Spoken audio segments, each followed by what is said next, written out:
I do really believe 100% from every part of me that everyone has the capacity to be able to do the things that they want and not to be held back by the mental baggage that's in our head that we want to push through. Welcome to the Do the Thing podcast. In each episode, we get down and personal with people who go after the things they want to make all their wildest dreams come true. Join us as we unveil and dissect a formula for what it takes to do the thing. Here is your host, Stacy Lauren. Hey everyone, welcome to the Do the Thing podcast. This is your host, Stacy Lauren. I can't wait for you guys to hear from today's guest. He's a physicist, an attorney, and a founder of a company who's doing the ultimate do the thing by bringing renewable energy innovations to life.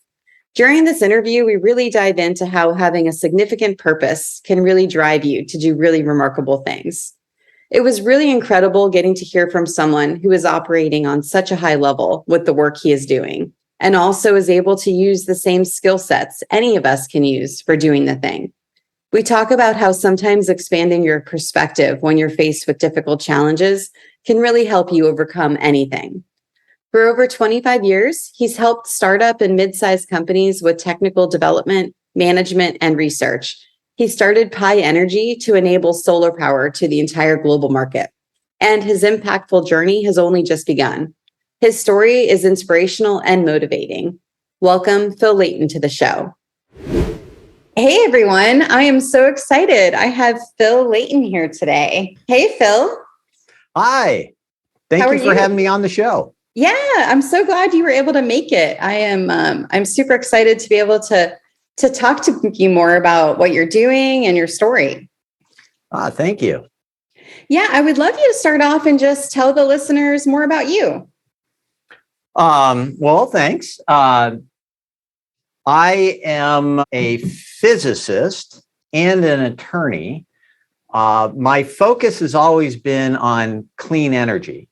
So my whole career has been moving forward in some way with trying to get the planet towards a more environmentally friendly source of energy. And that kind of came about from growing up in Southern California. And I'm using this as a kind of a point in time where I really realized this was an issue, is I lived in Irvine, and I was looking out one day after a rainstorm and realized there was mountains that I'd never seen before. And I had lived there for like 3 or 4 years. And it just was all the smog had built up, and how much more pleasant and the environment was when you could see mountains and can actually see farther than a few miles.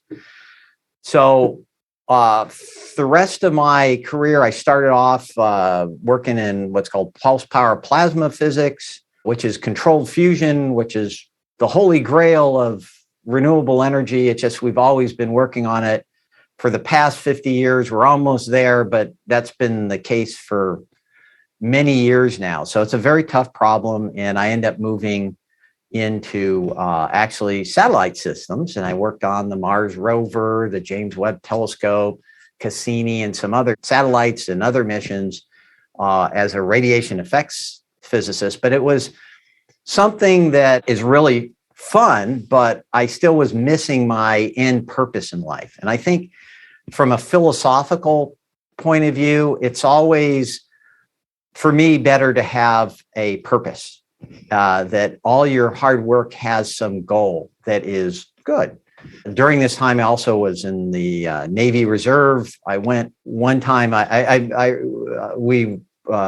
was a big downturn here in San Diego, and I ended up going to law school too. But the purpose for that was to help to understand how to do a startup, actually, and some of the ancillary things you need for a startup, including understanding IP protection, contracts, corporate formation. So meanwhile, I've been looking at different types of ideas for moving renewable energy. I looked at fuel cells, different crazy concepts for solar PV, integrating all these things. But I finally came up with an idea that I thought at first was a little crackpot, but I talked to some of my colleague friends at two professors, that one was at UCSD and one at USD, and they go, wow, I can't tell you it'll work, but it really has a possibility. But really, if this does work, it changed solar PV. So you got to try it.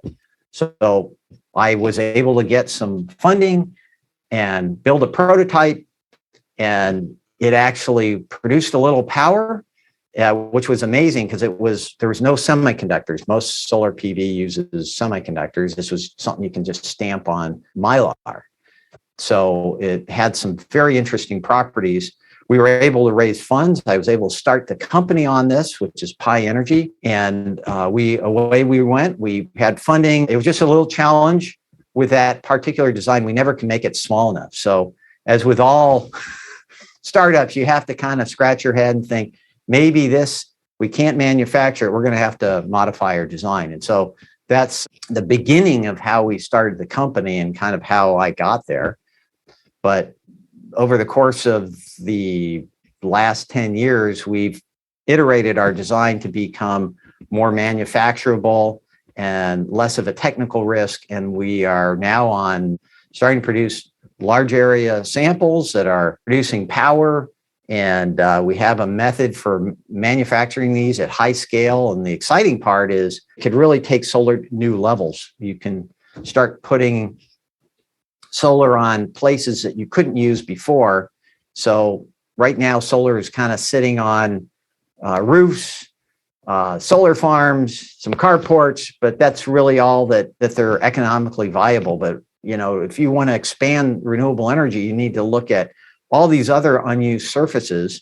And one of them is really exciting for me is on electric vehicles. You put on a electric bus, it's got a large surface area. If you can wrap it around there, then you can extend the miles in San Diego on average about 30 to 40 miles, which is almost most of, say, a typical school bus's range. And then now you have it coupled with the electric battery on that bus, you could have an emergency power supply that would just drive up and during one of these fires or an earthquake or a hurricane, is this portable device that can power locally some place when the grid's down, but at the same time, it's useful as a school bus during the school year.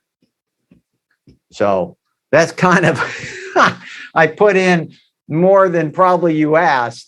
So that was a little intro and a little bit about kind of our philosophy, but yeah, no, I love that. There's so much in there that I am just like, oh my gosh, so excited to talk about. Because I know when we were talking right before we started recording, I was sort of saying what doing the thing was, and I just feel like what you just said is the ultimate in doing the thing, right? Like you're literally impacting the world, with what you're working on.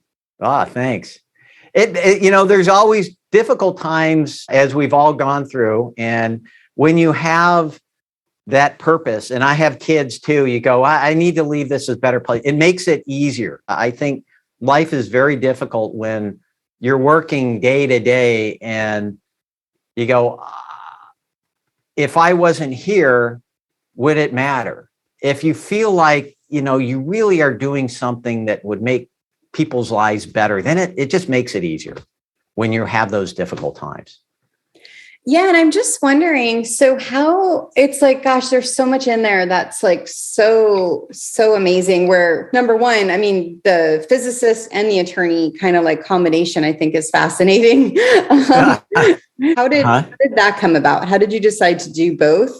And yeah, so my original plan when I was in high school, I had all these ideas on the basic physics itself, how matter interacted, and it's difficult to explain without. It's really based on this thing called the Standard Model, which is a field-based analysis of physics.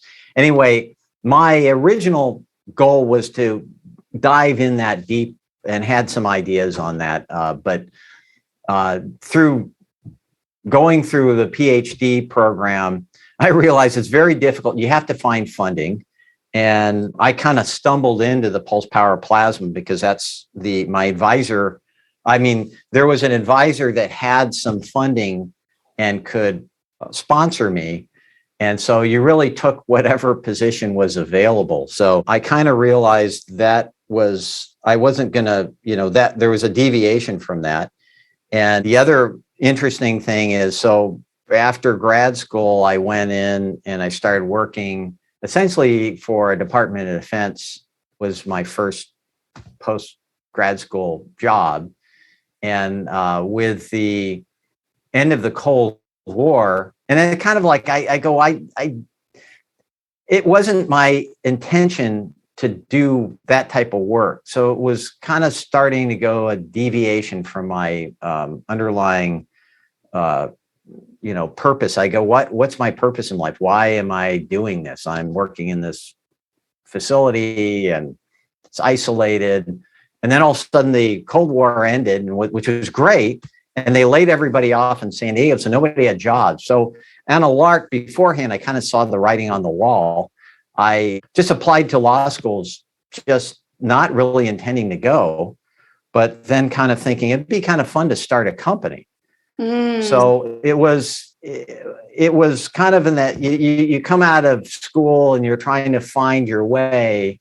And it's not always the same way you expect when you come out. I was going to be a physics professor and do research, and that didn't happen. But so I ended up going to law school, and I had a good time because it's law school. Nothing's black and white, and there's a lot of back and forth.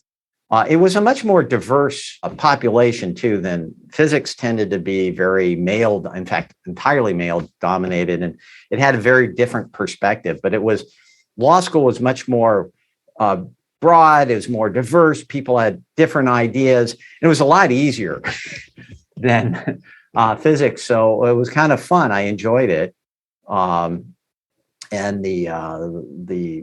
So I think it's good because you get a little diversity in your perspective of how you look at a problem.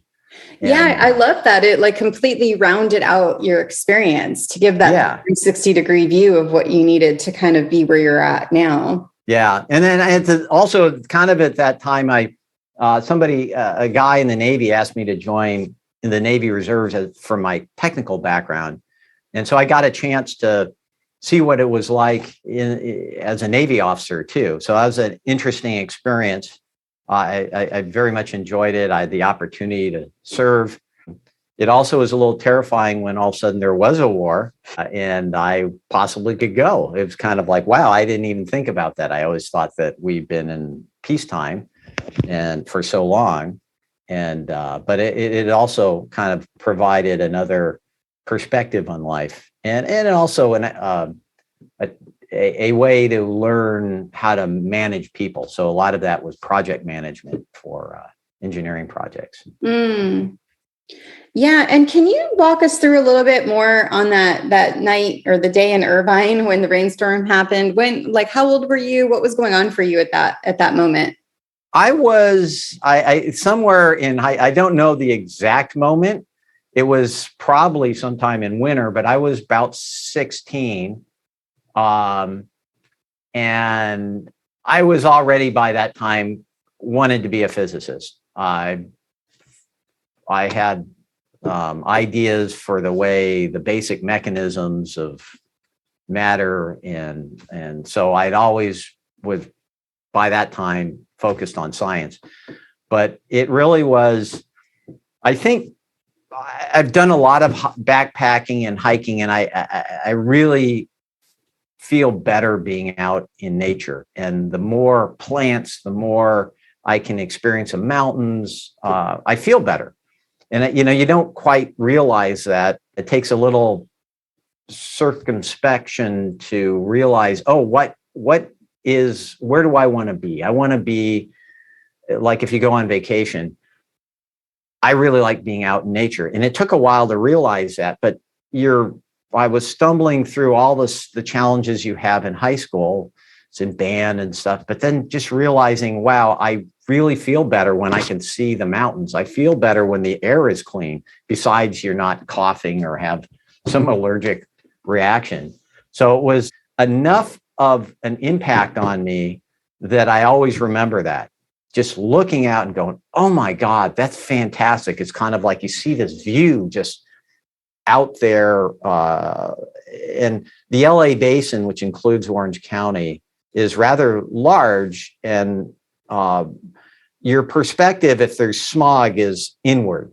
But if you start seeing for a long distance, it changes your perspective too. You start looking out and going, wow, I can see for a while. I can see myself, how I am in this large cosmopolitan area, but also I'm, that interface with nature out there.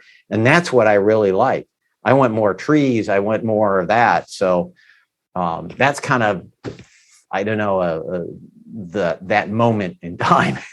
Yeah. And I think what's really great about that too, is you have an actual true visual of that purpose and you can see it, because I'm sure you're, whether it's consciously or unconsciously, you're referencing back to that. So through I can imagine all the stuff that happens as you're trying to build this, everything that you're doing now, that's got to be in the back of your mind of what the future that you see, for us. Yeah, exactly. And it's and you feel better. You just feel better when you have clear air, and you feel better when, whatever impact you're having on the environment, you go, okay, I'm not really, if I bike into work, I feel good about myself, but I also feel good that I'm not making the planet worse. So and there's nothing like having multiple benefits from something. So you're cleaning the air, visibly, but you're also, from an environmental standpoint, helping the planet. And, if you're looking at renewable energy, after you pay the upfront infrastructure cost, it's free. So that's nice too.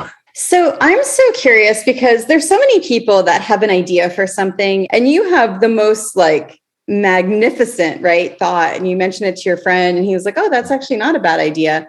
And then what gets you to actually then to move forward with it? How did that work? Yeah. So I actually had another idea 10 years before that. So I'd done this before.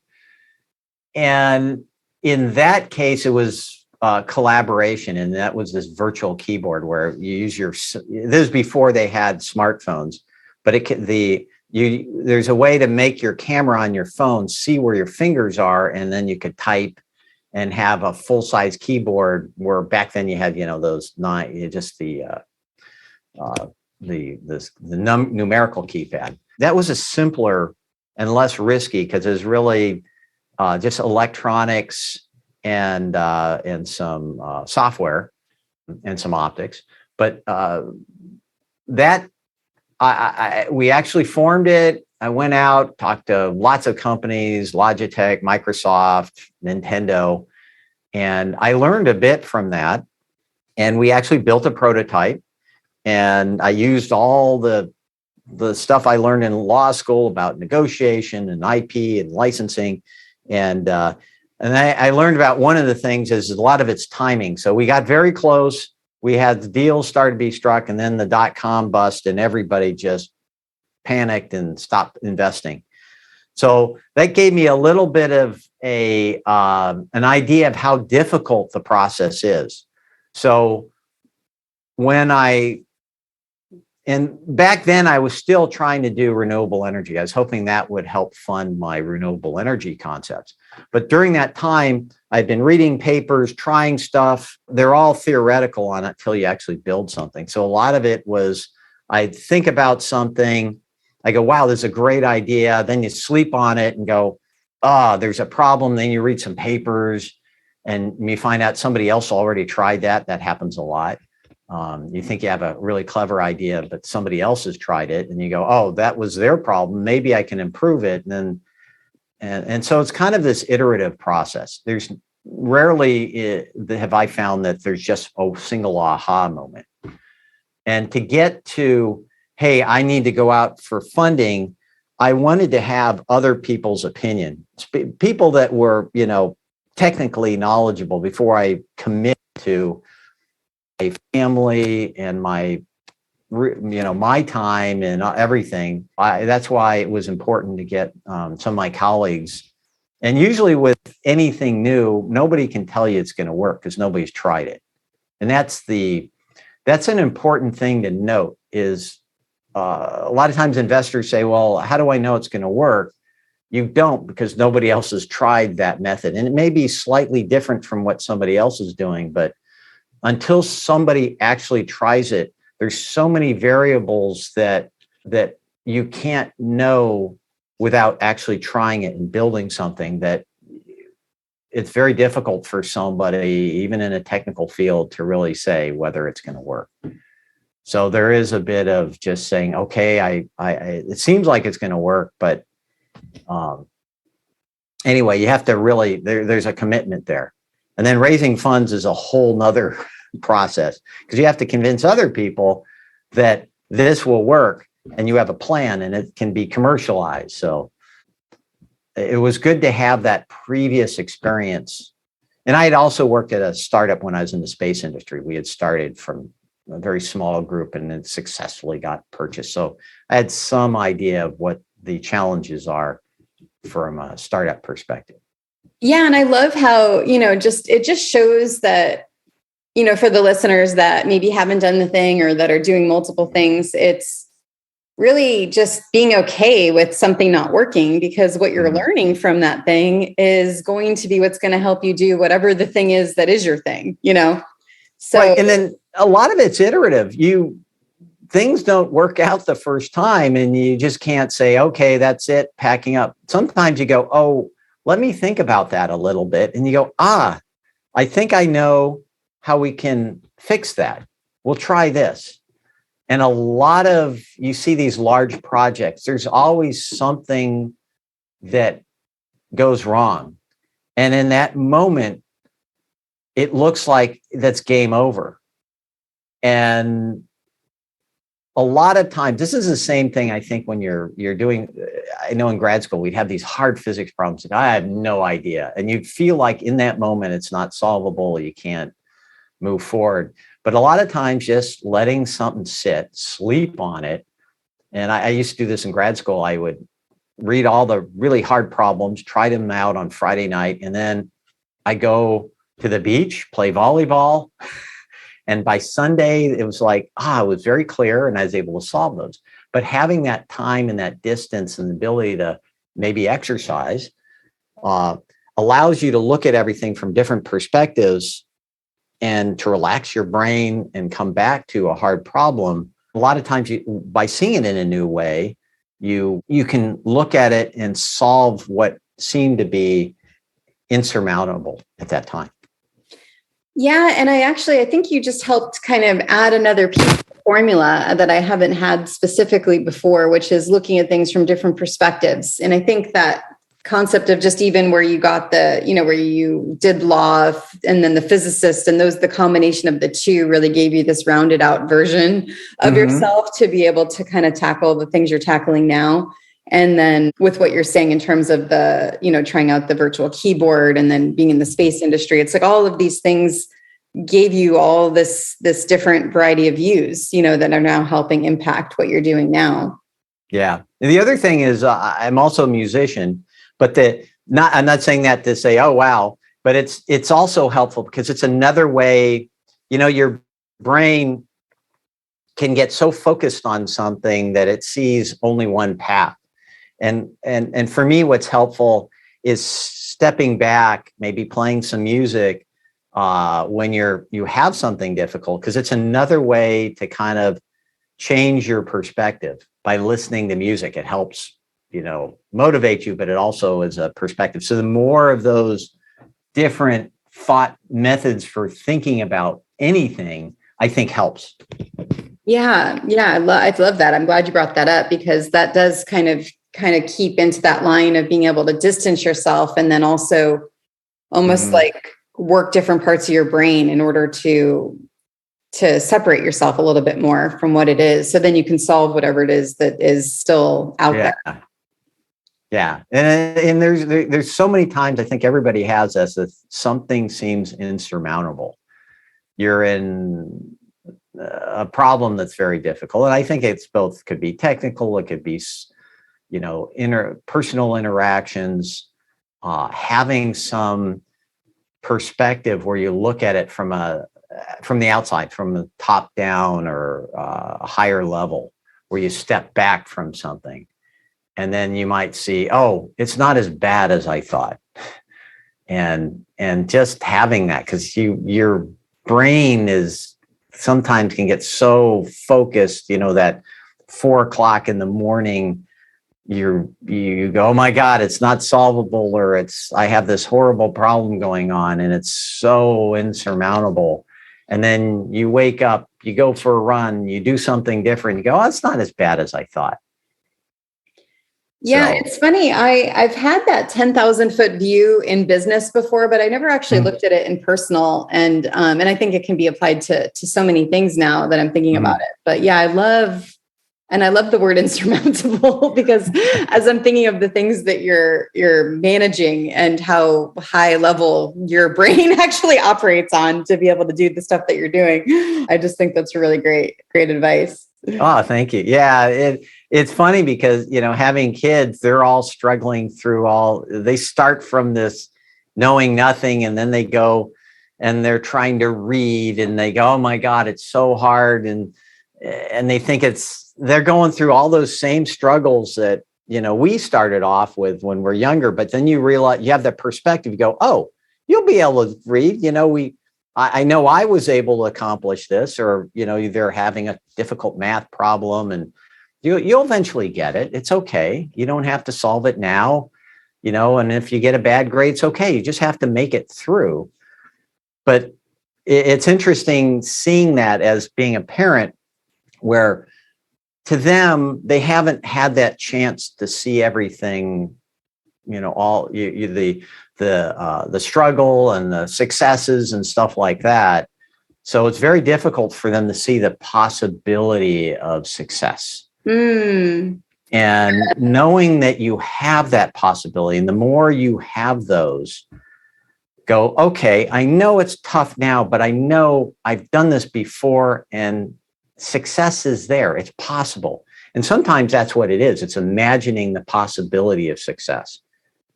And you may not have the path up the mountain, all the steps, but you can get this part and where you want to go. And that helps you get there. And that's one of those struggles. And for kids, it's the same thing. If they can see that, it makes it easier for them to try. Yeah, I really love that. That is so good.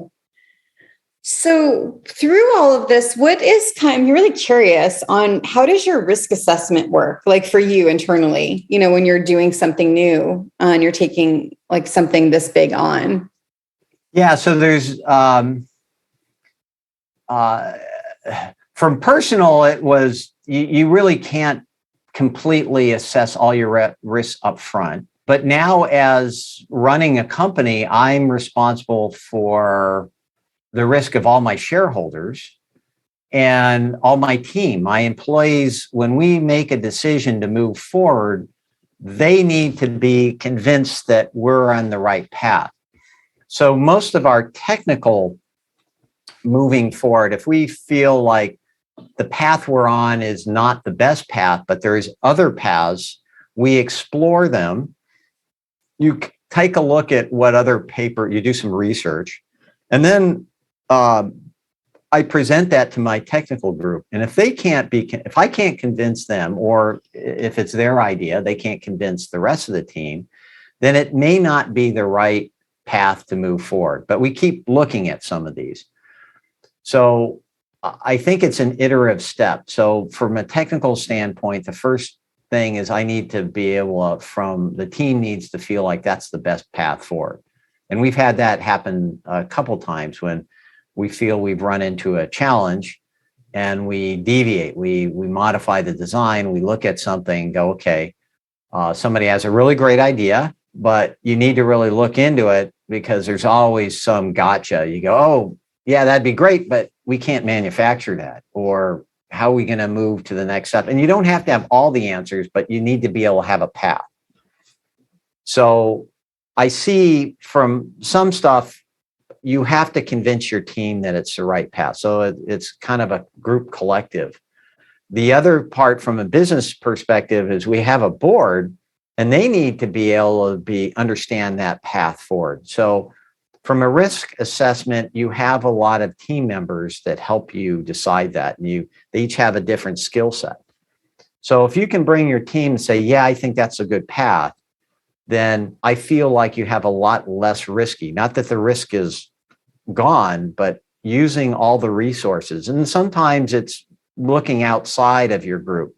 You don't want to have a vacuum, make a decision based on everybody in the team has been thinking about this in this way. We also have technical advisors. And a lot of times it's very helpful to talk to somebody that's not in the day-to-day operations. And we also have business advisors. You kind of bounce it off. The challenge is they don't have all the details. It's very difficult to bring somebody up to speed with all the details. But at least if they can go, I think that's a good idea. I think that's the right path. So that's kind of the way I look at, moving forward on something that's new and how to minimize the risks associated with the decision. Yeah, I love that. You're basically getting this collaborative view, but then also being able to bring in extra people as you kind of feel is necessary based on whatever it is. Yeah. So what do you think's been the hardest thing for you just on regards to doing the thing? I'm just thinking of everything you've done, and you're playing at such a high level too. What's been the hardest thing about it? That's a good question. I think there's two parts to that. One is when you have a roadblock. The roadblock could be technical. The roadblock could be funding. The roadblock could be anything like that. Your first gut reaction is, oh my God, we can't get past that. Overcoming that initial, the shock of how am I going to move forward? This is really tough. Can we do this? And not making a gut reaction out of that and a gut decision.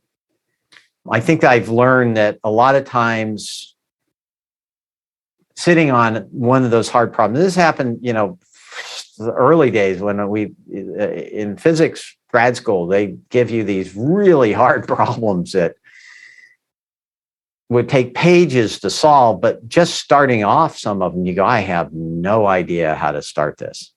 And it's just that emotional, I don't know how to move forward and this can't be done. So those, I think, are the hardest thing. It's that inertia of moving forward on something that doesn't seem solvable and I think you can, people have had this, you have the personal, you can have it business, you can have technical, but overcoming that and just saying, okay, it'll be okay. I'm going to sit on this for a while and this, nobody's going to die if I don't solve this right now. So I think that's probably the hardest thing is emotionally getting over that and letting something sit. I love I'm more driven, so I want to solve stuff immediately. So it's just letting it sit, giving it a day, sleep on it, go run, go do something, go bike, just to let something sit, have some time to look at it from a different perspective. That is so good. So good. So if you had one piece of advice to give the listeners on doing the thing, what would it be? I think a lot of it is persistence. Actually, there's a couple things. One, find something that you enjoy doing and find a purpose. If you have a purpose, you're going to have times when things aren't going so well. And if you're doing something that really has no purpose, be it a job, and you can't find that purpose, it's very hard to motivate you during those difficult times. But if you feel like what you're doing is good, and I think when I'm saying good, if you feel like you're giving a gift, or you always feel better when you're giving a gift than actually receiving. So it's the same thing as if you're doing something beneficial that will make people's lives better. If you're a doctor or a nurse and you help somebody feel better, you feel better yourself. It also makes it easier in those times when it's really challenging to move forward and keep moving forward. And I have kids that it's the same thing. They have those difficult times. My elder son was saying that when he was doing just problems, he's actually just graduated from material science. He's working a job, but having something real gave you a purpose. It made it easier to do those difficult things. So if you're going to do the thing, you should have a purpose behind it. Why are you doing that? Yeah, that is so good. And then can you speak a little bit more to persistence? Is that just really connected to the purpose? I think that helps with it. The purpose helps it. It's persistence is important because most things that are hard, especially some like what we're doing, hard tech is hard because, the hard problem, meaning it comes from the word hardware, but it's actually also relevant. The hard part is when you're building something or doing something very difficult, you're going to run into a lot of problems. Nothing in life, especially when you're building something or you're trying to do, and that pertains to anything that's difficult, requires persistence. Because if it was really easy, somebody else would have done it. And I think the things that are sometimes worth doing are very hard. And with persistence, it's more than just pushing forward. It's understanding your own, how you deal with problems, but also our fallibilities. What keeps you from moving forward when you run into a difficult problem? How can you best keep moving forward by taking care of yourself? A lot of it is taking care of yourself, understanding your emotional states when you run into a hard problem. And then how can you motivate yourself? Everybody has challenges, and there's always somebody that's had a worse challenge than you have. For me, that's, getting out I bike to work a lot. I go out and exercise, doing that, looking forward to that, looking for why I really appreciate this opportunity I have to do something good. Those type of things help you emotionally say, okay, I can do this. I'm going to keep moving forward. And having, a good family support helps a lot too.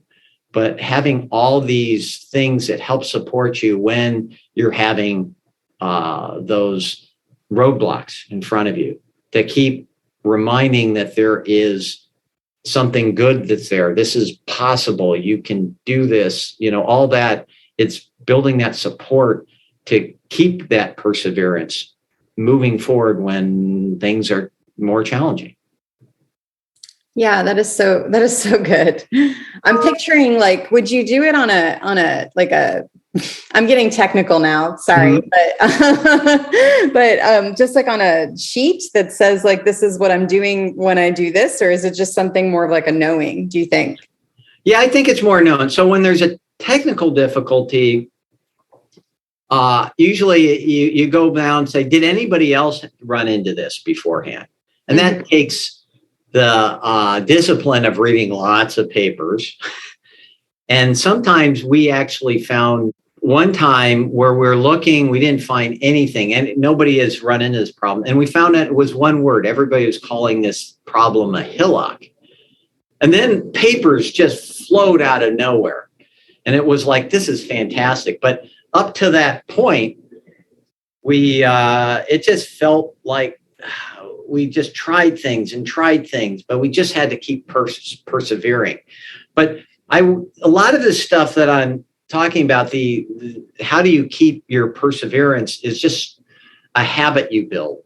At least for me, doing exercise is good because you sit down. I notice I sit on front of a computer and I feel like I can't think as well. I can't think outside the box. I'm just stuck. I can read a paper and get other people how they addressed it, but then I have to get up and move. So it's just kind of stuff, high level stuff that is kind of philosophical, saying, okay, I'm stuck, get up and move. I'm stuck. I need to, you just feel too tired or whatever. Just put it away. It's okay. It's 4:00. Yeah, normal days ends at 5:30 or 6, but I'm not making any progress, and it's better just to get some rest. So the kind of philosophical approaches to something like that when you run into a roadblock. But when we as a team move forward, each individual will look at how to address it, and then we get together and do some brainstorming. And then you have to write it down, because if you have an idea, it won't be as clear the next day. And you write it down, you look at it, you put down where did you get your resources or your backup material, the papers, and it's kind of a very iterative process in that case. But you really need to document it, because solving problems, at least technically, a lot of times it's over multiple days and multiple people, and you have to have the ability to share that information and also remember what you have. I've also noticed that we'd work on something and 6 months later go, didn't we work on that one thing? It was obvious back then that we thought we'd remember it, but you wouldn't remember where you got it because you're working on so many things. So writing is an important part, or documenting some of your concepts.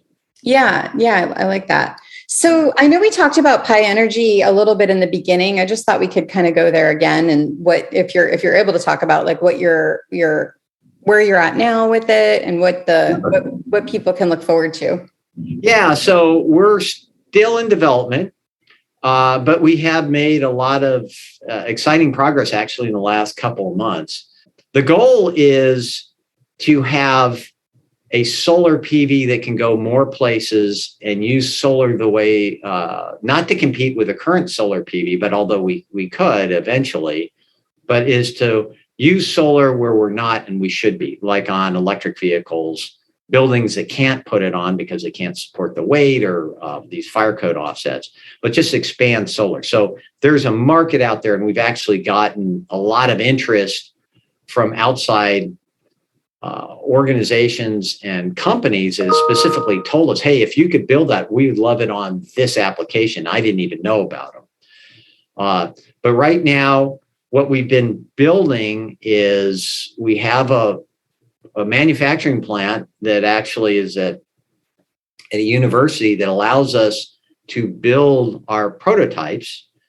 We actually have a couple different places we build in. It's not just that place, but this allows the majority of the manufacturing. But we're starting to build on 5-inch wafers. We've been improving everybody wants to know the efficiency now, but it's very dynamic. So last week is different from today. And really the end goal is sometimes we build material and there'll be a material improvement that doesn't correlate directly to efficiency. But we've been making some very good improvements on each one of these layers. And we're right now able to produce these 5-inch ones, which is about the size of the cell level solar PV that most people see in modules. Modules being the big panels you see out there. They're compilation. You add all these individual cells, you tie them together, and then you get a panel. So we have a path for making those. But what we're right now doing is we need to integrate all those, the new technology, which is an ultra thin film crystalline silicon, the same material you see on the modules. So they're non-toxic. We use less materials, less energy to manufacture it, and it can go more places. So that's kind of a short version of what our end goal is and what the material capabilities are. But we have a path with this place to actually make pilot, which is to make a lot of these and demonstrate it on, say, an electric school bus. So we're in that part where we're improving our efficiency so we can then get to the pilot demonstration. So we're not at pilot where we can send this out and show people it working. But that's our next goal. Biggest challenge is fundraising. So that's to bring in the resources to move this forward is what we're half of, or a large part of what I'm doing, along with some of our team members, and keeping the development moving forward. Yeah. So with that, if people are interested, if they're hearing this and like, wow, I want to be involved in that, do you have an investment page that they can go to, or is that still? So we have just completed a crowd equity funding. We will move forward with more private funding later. And so at the moment, you can learn more about the company and at least understand it on our webpage, which is pienergy.com, pienergy.com. And when we move forward with our next round of funding, then those people can learn more about us, ask questions. They can send us some questions. And if that seemed right for them, they want to participate, we will, they'll have the best way is to contact us. Until we actually have that open, we won't have equity funding open at this time, but in the future, we will.